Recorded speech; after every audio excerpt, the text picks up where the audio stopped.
Well, Jason, good to be catching up again. How's this year's draft combine? Yeah, good, Matty.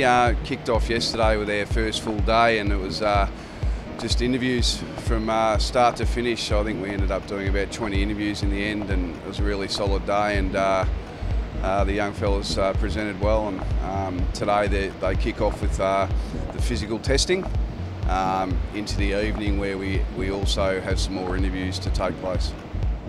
This year's draft pool, how do you see it? Yeah, it's quite a variety of player in the pool. I think that not that you go into the draft necessarily looking specifically at needs, but I think what this pool does provide is varying options for different players and a real spread of that. So I think as a group we're pretty impressed with the pool, and we think we can get something out of it that can complement the list. Jake Lever has nominated Melbourne as his preferred club. How's that all going so far? Yeah, it's going along okay. Obviously, as a footy club, we're thrilled that Jake's nominated us, and from this point on, we'll work with the Adelaide Football Club to try and facilitate a fair and reasonable deal for both parties. Good to have someone of that ilk nominate Melbourne. Yeah, definitely. Jake's got some really excellent traits that we hold dear, and I suppose it's a reflection of where the club's heading.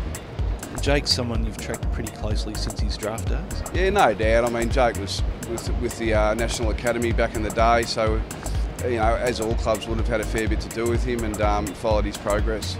What's Melbourne looking for in the trade period and the draft? Well, obviously the key defensive post, and with Jake Lever nominating us, is one area that we're looking at, and also, I think that we need to continue to bolster the midfield and potentially some smaller forwards. Recently, Jake Spencer departed the club after a long career. Is Melbourne now looking for another ruckman of similar experience?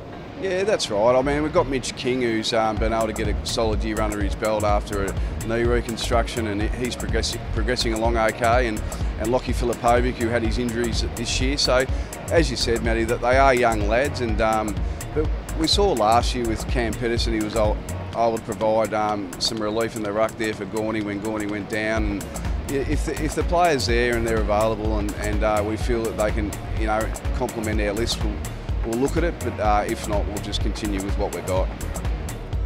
From a list management and recruiting perspective, what did you learn from the Richmond win on grand final day?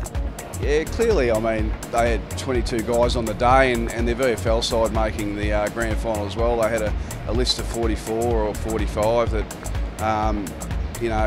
played the game in the right spirit, and that's what we're looking for, mate. They put pressure on, and they play with good character, and that's the key ingredient, really. You've been in the recruiting game for a long time now. How do you compare this season to others?